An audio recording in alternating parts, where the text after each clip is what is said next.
All right, let's talk about your mind's operating system. Seriously, there are these three invisible forces that are basically running the show in the background, whether you realize it or not. This is like the source code that determines how you experience, well, every single moment of your life. You know how it is, right? It's like you've got this inner weather system you just can't control. One day, you wake up and you feel clear, calm, totally connected. The next day, you're buzzing with this restless energy you just can't shake. And then there are those days where just getting out of bed feels like you're lifting a lead weight. What if I told you there's a reason for all of that? So here's our game plan. We're going to start by really looking at this inner weather system, and then I'll introduce you to the three cosmic qualities that actually create it. We'll see how they build our reality, how they pop up in daily life, and, this is the best part, how we can actually influence them. By the end of this, you'll have a whole new way to not just predict your inner weather, but to actually change it. Okay, let's start with that feeling we all know so well. One day, you're on top of the world, just crushing it, solving problems like it's nothing. The next, you're in a total mental fog, and even the simplest decisions feel absolutely impossible. Why? Why is our internal state so all over the place? Well, some ancient philosophy has a fascinating answer. It suggests it's not random at all. There's a predictable system at play, and it's governed by three fundamental forces. And get this, these qualities don't just mess with our moods, they are the very threads that weave the fabric of reality itself. So what are these three qualities? They're called the Gunas, and their names are Sattva, Rajas, and Tamas. You know, understanding them is kind of like getting the owner's manual for your own mind. It lets you finally see what's really going on behind the screen. First up, we have Sattva. I want you to think of Sattva like a perfectly clean, crystal clear window. It doesn't create the beautiful view outside, it just lets you see it with absolute perfect clarity. That's exactly what Sattva does for your mind. It's that quality of balance, peace, and harmony that lets you perceive reality just as it is. Next, you've got Rajas. This is the energy, the force of action, passion, and ambition. Rajas is the fire that gets you out of bed in the morning, the drive to build, to create, to go after your goals. It's totally essential for life, but when it gets out of balance, that same fire leads to restlessness, anxiety, and a mind that just can't stop chasing the next thing. And finally, rounding out the three, there's Tamas. This is the quality of inertia, heaviness, and darkness. So if Sattva is that clean window, Tamas is a thick layer of dust and grime caked on it. It just completely obscures your view, and that leads to dullness, stagnation, and ignorance.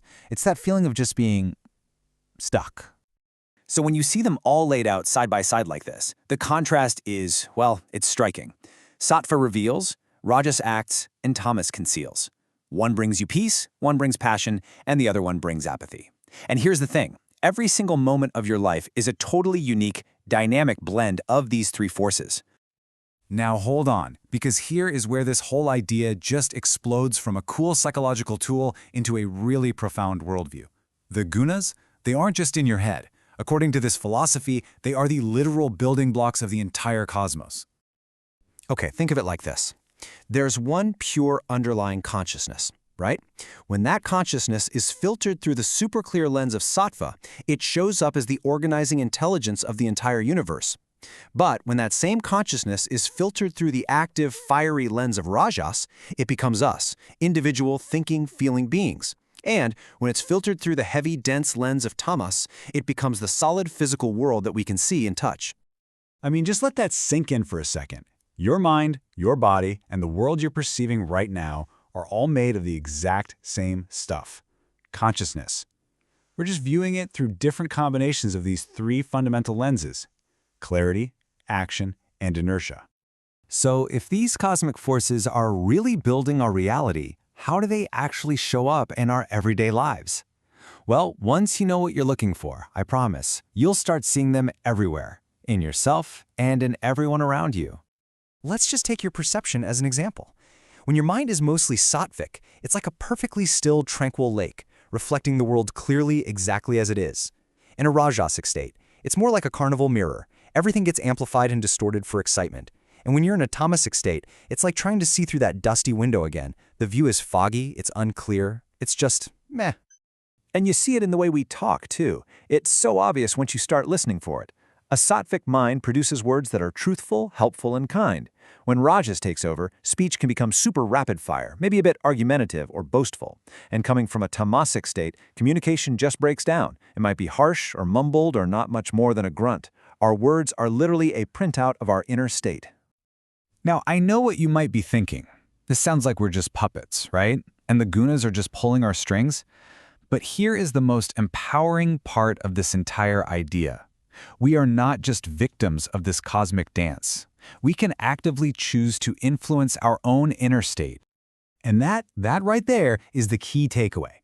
Most of us spend our lives trying to rearrange the external world, hoping it'll bring us peace. This wisdom suggests a much more direct path. Work on your inner world.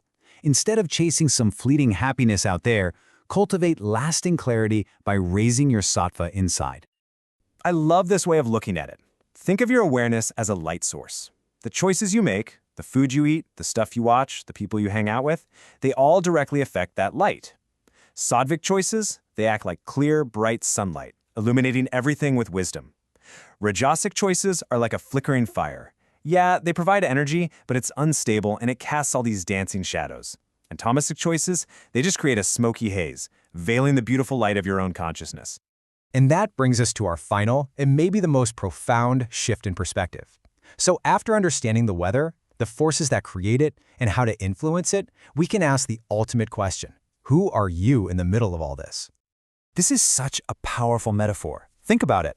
All the drama of life, the changing thoughts, the soaring and crashing emotions, the daily struggles and victories, it's all just a movie playing out. We get so lost in the story that we completely forget we aren't the characters. Your true nature is the screen itself. And no matter how wild or chaotic or sad the movie gets, the screen remains stable, untouched, and completely unchanged. So here's the bottom line. The gunas are always going to be shifting. Your inner weather will always change. The clouds of thought and the storms of emotion, they will always pass. The real question this ancient wisdom leaves us with is this. Are you going to identify with the passing storm, or are you going to remember that you are the vast, silent, unchanging sky that holds it all?